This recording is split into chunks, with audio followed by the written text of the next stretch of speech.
Ado Shaibu Ado, ajiandae Mheshimiwa Taska Restuta Mbogo, ajiandae na Mheshimiwa Margaret Simwanza Sita.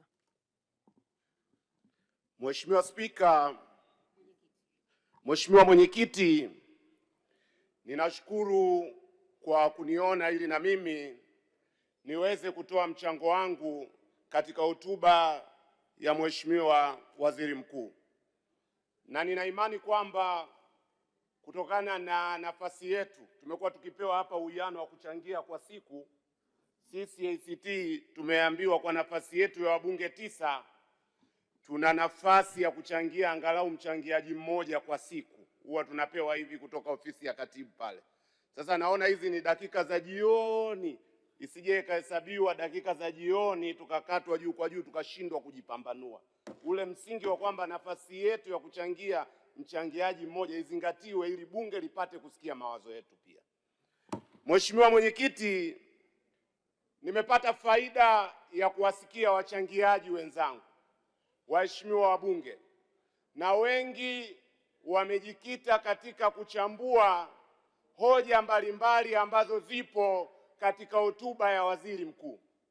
Lakini mimi nitachukua njia tofauti, nikitambua kwamba hotuba ya Waziri Mkuu katika bunge la bajeti sio hotuba ya kawaida. Hii sio hotuba ya kisekta.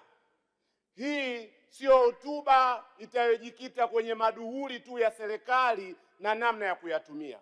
Hotuba ya Waziri Mkuu ndani yake inabeba tafakuri ya mwaka uliopita wa fedha. Hotuba ya Waziri Mkuu inabeba maono ya serikali katika mwaka ujao wa fedha.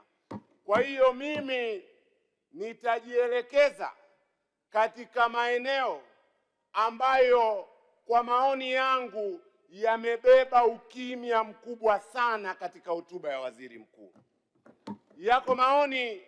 Yako maeneo Mheshimiwa Mwenyekiti, mimi ninaona yalipaswa kuwemo kwenye hotuba ya Waziri Mkuu au yalipaswa kupewa uzito wa kipekee, lakini naona hotuba hii imebeba ukimya katika maeneo hayo, na kwa ajili ya muda nitayataja machache. Eneo la kwanza, Mheshimiwa Mwenyekiti, nimeisoma hotuba ya Mheshimiwa Waziri Mkuu. Kurasa zote 122. Sijaona kwenye ukurasa wowote, sijaona kwenye aya yoyote, sijaona kwenye sentensi yoyote kuhusu katiba mpya, tume huru ya uchaguzi na mageuzi ya kisiasa nchini kwetu. Hatua hii ya hotuba ya Waziri Mkuu kukaa kimya juu ya jambo hili muhimu sana, sisi tunaipa tafsiri kubwa sana. Na hitimisho ninalolijenga mimi mpaka nitapokuwa proved wrong wakati ujao, hii inanipa ishara kwamba serikali imeipuuza, haipi uzito na haitaki ajenda ya katiba mpya. Huo ndio msimamo wangu. Sasa mimi nataka kutoa ujumbe kwa serikali na kwa Chama cha Mapinduzi. Natoa ujumbe wa kwanza, Watanzania si wajinga, wanaelewa hali halisi ya kisiasa ya nchi yetu, na wanajua bila katiba mpya, bila tume huru ya uchaguzi na bila mageuzi ya kisiasa ndani ya nchi yetu. Taarifa Mheshimiwa Mwenyekiti. Mheshimiwa Mwenyekiti, taarifa. Mheshimiwa Ado, kuna taarifa. Mheshimiwa Esther Bulaya. Mheshimiwa, na shukuru tu kwa mchango wake Mheshimiwa Ado. Mdogo wangu na mimi nilikaa sana hapo. Naomba nikupe taarifa kwamba kwenye ilani ya Chama cha Mapinduzi chini ya mwenyekiti Daktari Samia Suluhu Hassan tumedhamiria ndani ya miaka hii mitano ya awamu ya 6 Watanzania watapata katiba mpya. Na ukimwangalia anavyozungumzia swala la katiba mpya amemaanisha, ndio maana kwenye ilani ya chama chetu tumeiweka. Naomba nikupe hiyo taarifa.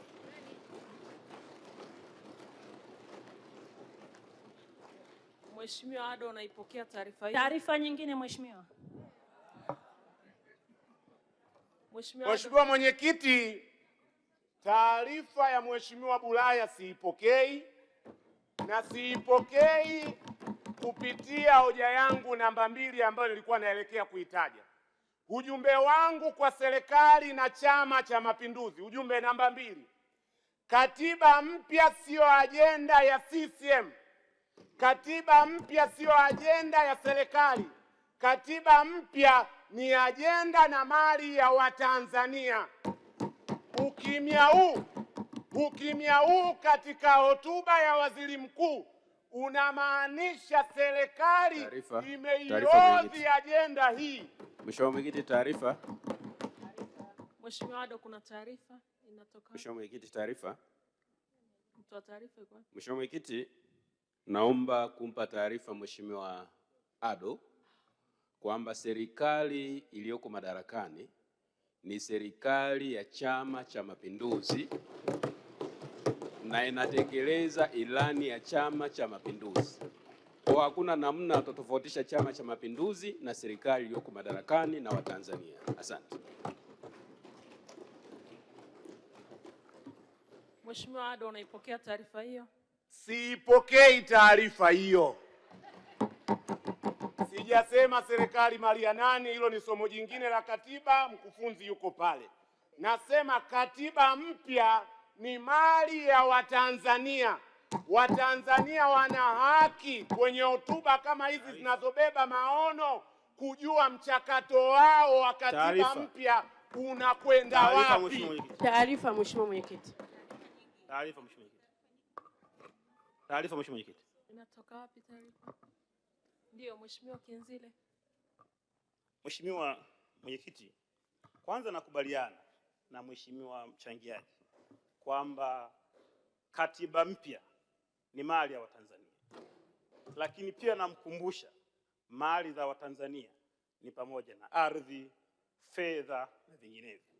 Na kwa sasa mwenye mkataba wa kuvisimamia ni serikali. Na serikali ya sasa ni ya CCM. Kwa hiyo huwezi kuvitenganisha. Mheshimiwa Ado, unaipokea taarifa hiyo? Siipokei taarifa hiyo, na kwa sababu naona anakuhamishwa hapa gari na sanasa, niache ajenda hiyo, ujumbe umefika. Ajenda ya pili ambayo naona ni ukimya kwenye hotuba ya waziri mkuu: vita dhidi ya ufisadi, rushwa na ubadhirifu. Sijaona kama imepewa kishindo kinachostahili. Mimi ninaamini Sokoine angefufuka leo, wala nisingepata shida kujua ajenda yake namba 1 ingekuwa ni ajenda gani. Ninafahamu. Mwenyekiti, taarifa. Taarifa Mwenyekiti. Mheshimiwa Mwenyekiti, niko hapa taarifa. Mheshimiwa Mwenyekiti, ningependa kumpa taarifa Ado kwamba unapozungumzia mtu ambaye tumemthibitisha kwenye bunge hili kwa kinywa chake, kwa vitendo, kuzungumzia masuala ya ufisadi na kukemea ubadhirifu na kukemea uzembe, ni Waziri Mkuu Daktari Mwigulu Nchemba. Na kwenye hotuba yake Mheshimiwa Waziri Mkuu amesema serikali ya awamu ya 6 chini yake yeye kama msimamizi mkuu wa serikali atahakikisha wazembe, wabadhirifu watachukuliwa hatua na wananchi wa Tanzania waweze kupata maendeleo. Inawezekana mdogo wangu leo alikuwa hajajiandaa kuchangia. Mheshimiwa Ado, unaipokea taarifa hiyo? Siipokei taarifa hiyo. Mimi ninafahamu rejea ya uchambuzi, ni hotuba ya waziri mkuu. Ninaweza kukueleza waziri mkuu wapi amezungumzia juu ya rushwa na ufisadi. Alizungumzia ripoti ya CAG na commitment ya serikali. Kwa maoni yangu mimi, waziri mkuu hajatoa uzito unaostahili kwenye hotuba yake Mheshimiwa kwa Ado. ajenda ya rushwa na ufisadi. Na Mheshimiwa Ado. uniruhusu nitoe mfano tu, Mheshimiwa nimepigwa Ado. breki sana hapa mwenyekiti. Mheshimiwa Ado, kuna taarifa. Kanuni zetu zinaruhusu. Kuna taarifa, naomba uipokee. Mheshimiwa Mwenyekiti, naomba nimpe taarifa mzungumzaji rafiki yangu Ado. Nadhani atakuwa hajaisoma vizuri hotuba ya Waziri Mkuu. Ukisoma hotuba ya Waziri Mkuu, Mheshimiwa Mwenyekiti, kwenye eneo lote alilozungumzia utekelezaji wa shughuli za serikali, ameeleza kuhusu vita dhidi ya rushwa na ufisadi kwa ujumla, lakini ameeleza kwenye maeneo mahususi. Alipozungumza kuhusu ripoti ya CAG, Mheshimiwa Waziri Mkuu amesema. Alipozungumza kuhusu kasi ya kuongeza ukusanyaji wa mapato, amesema kuhusu kuvuja kwa mapato. Mheshimiwa Mwenyekiti, hiyo ndio lugha ambayo Waziri Mkuu amesema, na hotuba ya Waziri Mkuu ya masaa mawili, saa moja, singeweza kusema kila kitu, na huwezi kumpangia aiseme kwa namna gani, lakini Waziri Mkuu ameisema na ujumbe umeenda, na sisi kama wabunge tunatakiwa tuifanyie kazi hotuba ya Mheshimiwa Waziri Mkuu. Nakushukuru Mheshimiwa Mwenyekiti. Mheshimiwa Ado, nakupa nafasi upokee taarifa hiyo na muda wako pia umeisha. Mheshimiwa Mwenyekiti, nitawaacha kwa tafakuri ndogo tu, na naomba unitendee haki kwa dakika moja tu, alafu mtaona kama mimi nilikuwa naelekea wapi. Katika mazingira ya sasa ambayo tunapokea taarifa kwamba serikali imeingia katika mtindo wa kuwa na makubaliano ya pembeni nje ya mahakama za kimataifa kuwalipa wanaotudai mabilioni ya fedha, mazingira ambayo yana harufu ya ufisadi. Kwa mfano, malipo ya bilioni zinazofikia 268 kwa benki ya Standard Chartered, ambayo hiyo. Mheshimiwa Ado, muda wako ulishaisha. Kwa hiyo kuhusu taarifa na muda, mimi ninavyoyaona mazingira ya ufisadi nchini, sijaridhika na uzito ambao Waziri Mkuu ameuweka kwenye hotuba yake kwa ajenda ya ufisadi. Mengine tutachangia kwa maandishi. Asante Mheshimiwa. Nilimtaja Mheshimiwa Tasker Restuta Mbogo na Mheshimiwa Margaret Simwanza Sita.